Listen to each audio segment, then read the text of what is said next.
Today we will discuss if school-wide positive behavior supports, SWPBS, are an application of applied behavior analysis, ABA. Similarities between the two are evident across the goals, development of supports, and application of supports, including the use of antecedent interventions, teaching replacement behaviors, and providing increased reinforcement for these replacement behaviors. Therefore, some behavior analysts believe SWPBS has evolved from the principles of ABA. Some behavior analysts see school-wide positive behavior supports as a watered-down version of ABA because it only integrates the principles of ABA. On the other hand, others see SWPBS as in conflict with ABA. Conceptually, they are similar, but SWPBS includes elements that are not part of behavior analysis. Therefore, only a portion of the components of SWPBS meet the criteria for behavior therapy. Teachers apply behavioral principles in their classroom management strategies, but we do not call this ABA. SWPBS gives further structure to this process, but it remains a separate entity from ABA, which is more narrowly defined and holds itself to a higher scientific standard. Today I'm joined by Donis and Cecilia to discuss this topic further. First, I will define ABA and SWPBS and give a summary about each. Then Donis will be the pro side of the debate by discussing the similarities between the two and how SWPBS is an application of ABA. Then Cecilia will make a counterpoint on how SWPBS is not an application of ABA by discussing the differences. We will conclude the debate by answering fielder questions and summarizing our stance on this issue.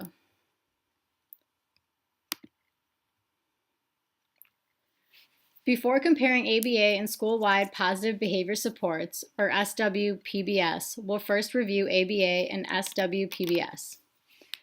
As defined by Cooper, Huron, and Heward, ABA is the science in which the principles of the analysis of behavior are applied systematically to improve socially significant behavior, and experimentation is used to identify the variables responsible for behavior change.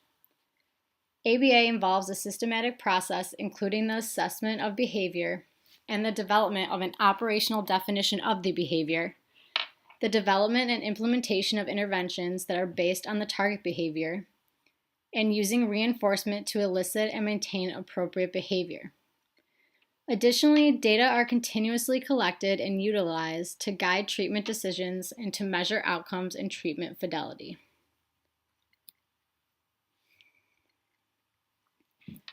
There are 7 dimensions of ABA research and practice as outlined by Bear, Wolf, and Risley.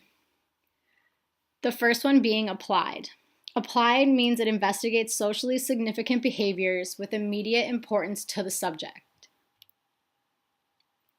Next, it must be behavioral, which entails precise measurement of the actual behavior in need of improvement and documents that it was the subject's behavior that changed. It must be analytic by demonstrating a functional relation. It must be technological. The procedures are written in such detail that others could replicate it. It also must be conceptually systematic. Behavior change interventions are derived from basic principles of behavior. The 6th dimension is effective. This means it improves behavior sufficiently to produce practical results for the participant. The last dimension is it must display generality, meaning the intervention produces behavior changes that last over time, occur in other environments, and/or spreads to other behaviors.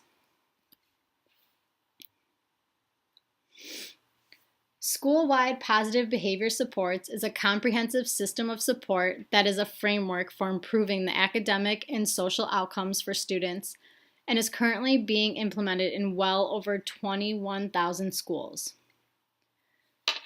Throughout the literature, terms such as SWPBS, PBIS, PBS, and SWIP are used interchangeably. SWPBS is utilized in all areas of a school, such as classrooms, hallways, cafeterias, etc. The goals of SWPBS are to prevent the development of problem behavior, to reduce or eliminate discipline problems that are already occurring in the school, and to increase positive social behavior among the student body. SWPBS does not have one single approach, so there will be variations in the system both between different schools and also within different settings within a school itself.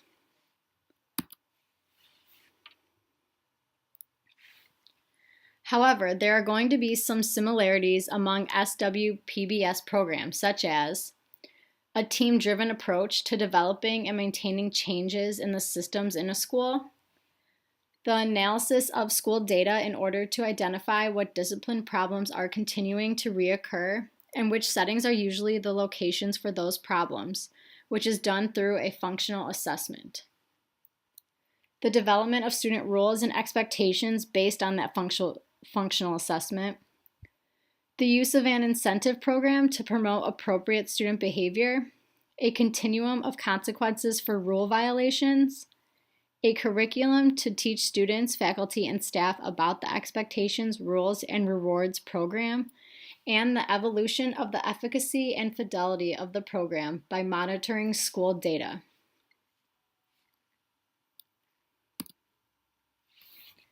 There are three tiers or levels of the system of SWPBS. Level 1 is universal support, and this applies to all students across all school settings. At this level, the focus is on discouraging inappropriate behavior through ways such as teaching social skills, delivering frequent positive reinforcement contingent on appropriate and expected behavior, and teaching and learning environmental arrangements. Level 2 is targeted support for students with at-risk behavior, who require more support for success than the first tier. The interventions at this level are more intensive and are characterized by increased attention and monitoring from adults. The third level is focused on students whose behaviors are not responsive to the lower two levels. It involves highly individualized and intensive support and the development of team-based and comprehensive behavior intervention plans. Now we'll turn to the similarities between ABA and SWPBS. Within the literature, the prevailing argument for the similarity between the two is that SWPBS is an applied example of behavior theory that is implemented at a scale of social significance instead of an individual scale. These researchers argue that ABA contributed to defining, evaluating, and implementing SWPBS, and that SWPBS grew from ABA and is infused with its principles and technology. Referring back to the dimensions of ABA outlined by Bear, Wolf, and Risley, we can see that SWPBS meets the criteria for all of these dimensions. First, it is applied, as it applies to entire schools and has the potential to affect communities. It also focuses on the documentation of behavioral change. The primary measure of this is office discipline referrals, which have the advantage of being very commonly recorded in schools and being easily accessible. They are also a measure of a teacher or faculty member's direct observation of a target behavior. Second, SWPBS applies behavior analytic principles and procedures to the whole school system and emphasizes data-based assessment, such as a functional assessment, and decision-making. According to Bear et al., 1987, interventions are considered analytic only when they convincingly demonstrate how to make specified changes and when the behavior change methods make systematic conceptual sense. This is accomplished in SWPBS through having interventions that are designed and implemented for specific schools instead of an individual client, and have ABA components such as token economies, the teaching of expected replacement behaviors, and differential reinforcement. Additionally, the extant research on the effects of SWPBS in schools show that it is associated with significant reductions in office discipline referrals and the maintenance of such significant changes.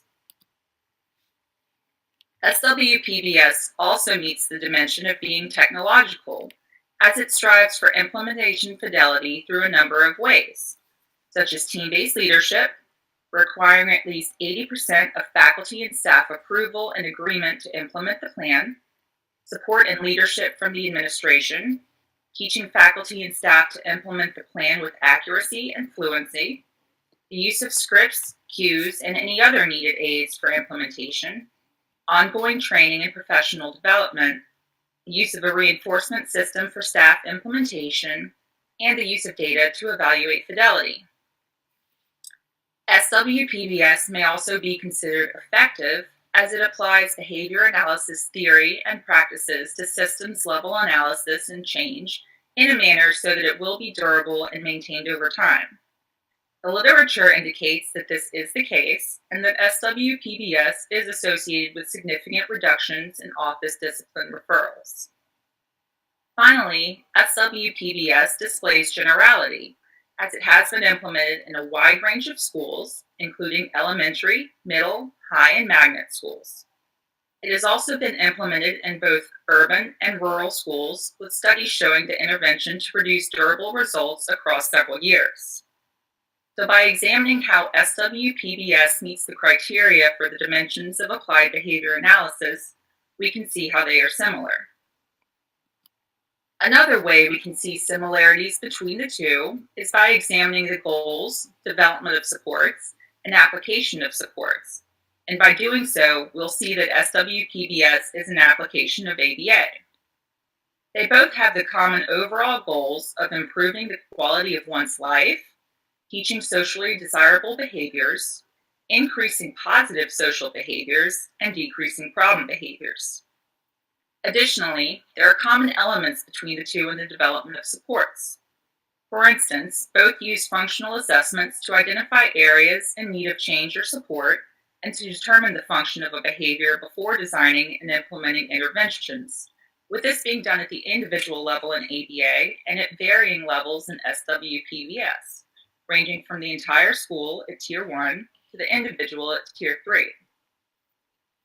The process of conducting a functional assessment for selecting or designing an intervention is in line with EACB Compliance 01A, which states, behavior analysts conduct current assessments prior to making recommendations or developing behavior change programs.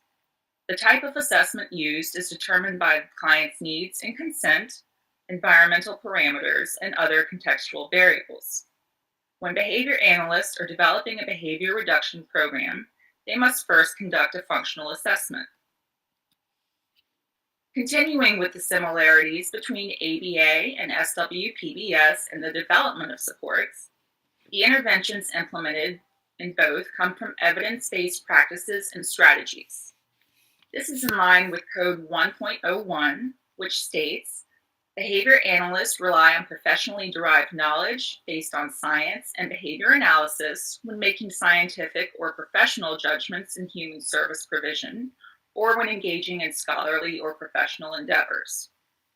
In terms of the application of supports, both train the individuals involved to implement the plan, collect data, and to evaluate progress. Both of these also use data-based decision-making, such that data are used to make decisions and evaluate the efficacy and fidelity of the program. Additionally, both have regular reviews and team meetings in order to look at the data on treatment integrity and the outcomes. This process is in line with Code 3.01b, which states, behavior analysts have an obligation to collect and graphically display data using behavior analytic conventions in a manner that allows for decisions and recommendations for behavior change program development. Next, we'll take a look at the differences between ABA and SWPBS. First, I want to reiterate a couple things mentioned previously. One, there is no question that SWPBS and ABA have similarities. Both practices are conceptually cut by the same cloth. They both promote team-based approaches to intervention, are based on social importance, and utilize a multi-tiered approach. Further, SWPBS is an evidence-based practice just like ABA, and it is implemented in over 21,000 schools across the U.S. I'm not debating that SWPBS is an effective evidence-based practice. I'm not here to convince you otherwise. Rather, this is an argument of whether or not SWPBS meets the specific requirements to be an application of behavior analytics. ABA and SWPBS may be derived from a similar foundation, but that does not mean they are one and the same. I will address reasons, according to research, of why SWPBS should not be considered an application of ABA. To summarize Horner and Shugai's definition, PBIS is an applied example of behavior therapy practiced on a large scale, which includes other elements not traditionally validated as examples of ABA. Some examples listed by the authors include self-determination, wraparound mental health supports, and person-centered planning. Given this, the SWPBS model is not an example of behavior analytics because only a portion of the components of the practice model meet the criteria of ABA. Another reason that SWPBS cannot be considered an application of ABA is because practitioners are not held to the same ethical standards that the Behavior Analyst Certification Board expects from behavior analysts, which are outlined in the BACB Compliance Code. ABA is more traditional than SWPBS. When procedures are implemented in ABA, a BCBA must be supervising practitioners. Compliance Code 5.03 states that behavior analysts delegate to their supervisees only those responsibilities that such persons can reasonably be expected to perform competently, ethically, and safely. Further, Compliance Code 5.04 states that behavior analysts ensure that supervision and trainings are behavior analytic in context, effectively and ethically designed, and meet the requirements for licensure, certification, or other defined goals.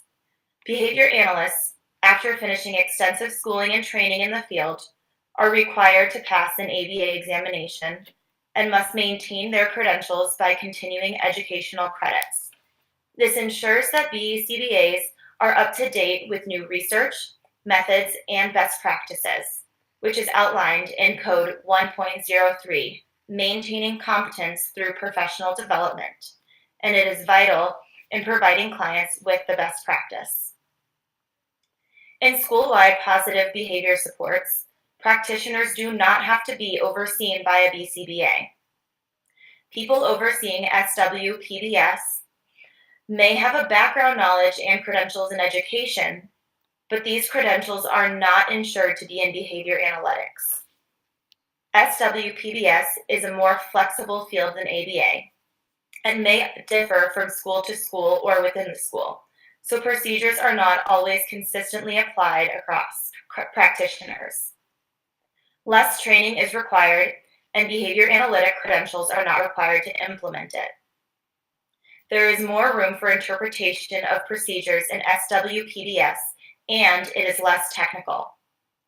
The extensive knowledge and training about behavior change programs could be lost or non-existent.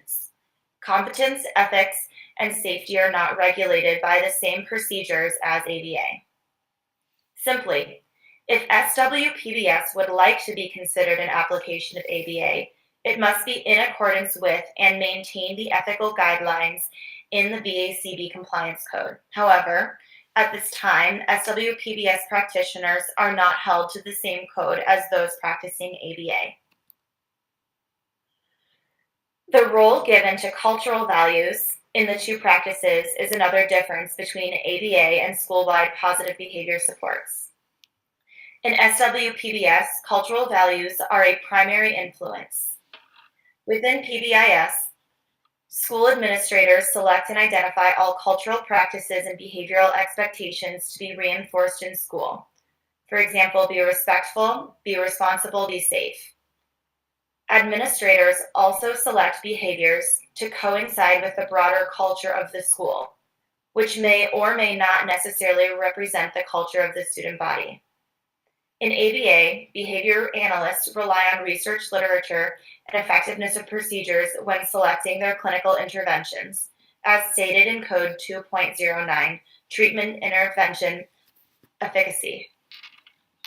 Behavior analysts consider a wide range of treatments and interventions. Cultural aspects are more of a secondary concern or consideration for decision-making in ABA, not a criteria for evaluating research findings. In conclusion, it is evident that the background of PBS is rooted in behavior analytics, but has evolved into its own separate practice. In fact, SWPBS literature has described its practice as comprehensive, proactive, flexible, and pragmatic, while describing ABA as traditional. The 2002 article, PBS, The Evolution of an Applied Science, suggests that PBS has become something different and superior to ABA. The qualities of positive, flexible, and proactive are viewed as strengths for PBS, thus implying that they are not a part of ABA. With everything said, the most important aspect to take away from this side of the argument is that practitioners of SWPBS are not held to the same ethical guidelines expected of behavior analysts. The ethics code is left behind. Plain and simply, because of the BACB Code of Compliance, PBS is not an application of ABA. Turning now to the fielder questions. The first question is whether ABA treatment and principles could become a comprehensive program designed for general ed, special ed, and all tiers of the school population, just like SWPBS. In response, we argue that yes, this could be the case, which is suggested by the current widespread utilization of school-wide positive behavior supports in over 21,000 schools among various grades and settings. Additionally, the framework of SWPBS, which derives its principles from ABA, has been adapted and implemented in several settings, including juvenile justice facilities, home and community services, behavior health organizations, schools for students with autism, and services for adults with developmental disabilities. The second question is whether ABA should be modified to serve this population as well as the typical one-on-one treatment population. As a group, we would respond that yes, modification for each population would be appropriate and necessary. This is indicated in Ethical Compliance Code 2.09a, which states in part, clients have a right to effective treatment based on the research literature and adapted to the individual client. Finally, how do you think that ABA could be integrated into schools without forfeiting the necessary components of ABA? One way of doing this comes from a recommendation by Horner and Sugai for implementing behavioral therapy to large social systems. Their 4 recommendations include using current science to isolate the smallest number of core features that are needed in a given context in order to produce valued outcomes, implementing the systems needed to sustain high fidelity of effective practices. These systems include things such as policies, teaching structures, decision-making protocols, funding, and organizational practices that contribute to interventions being adopted with efficacy and effectiveness. Third, develop data systems that will allow all individuals involved to engage in effective decision-making. And finally, paying attention to the implementation process is critical and includes attention to the selection of core practices, the teams that are needed to achieve functional effects, the stages of adoption, and the development of data systems that will promote most effective practices. Another question that we received was, have any of the members of the group witnessed or been involved in implementing SWPBS? What were some of the benefits for the kids and what were some of the difficulties or negative effects? Cecilia has some experience with this, so she is going to answer this question. I have been involved in implementing SWPBS in a middle school and high school. I saw positive effects because the behavioral supports were aligned with the school-wide expectations and trainings did happen across most of the school faculty. Unfortunately, there were some challenges. I often saw teachers or administrators playing favorites and being more lenient on students they liked or had a personal relationship, or on the other hand, being very harsh on students they did not like, regardless of the severity of maladaptive behaviors exhibited or lack thereof. This was a school in a very small town of about 4,000 people, so these positive or negative relationships were difficult to avoid. Often a teacher or administrator would have a relationship with a student's parents or other family member, or they would be related. Looking at the ethics code, this is a direct violation of 1.06, multiple relationships or conflict of interest. So in my personal experience of SWPBS, this conflict of interest couldn't have been avoided because of the culture of this small town.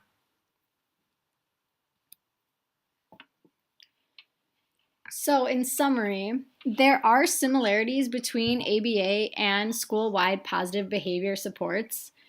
A comparison of SWPBS based on the information presented earlier to the top 10 task list for behavior analysis on the right of the screen provides a nice visual to illustrate how they are similar. However, as we also discussed, school-wide positive behavior supports also incorporates non-ABA components, and so we do not think it can be considered a direct application of ABA. Therefore, after reviewing all of the information presented, we have concluded that ABA and SWPBS are loosely connected.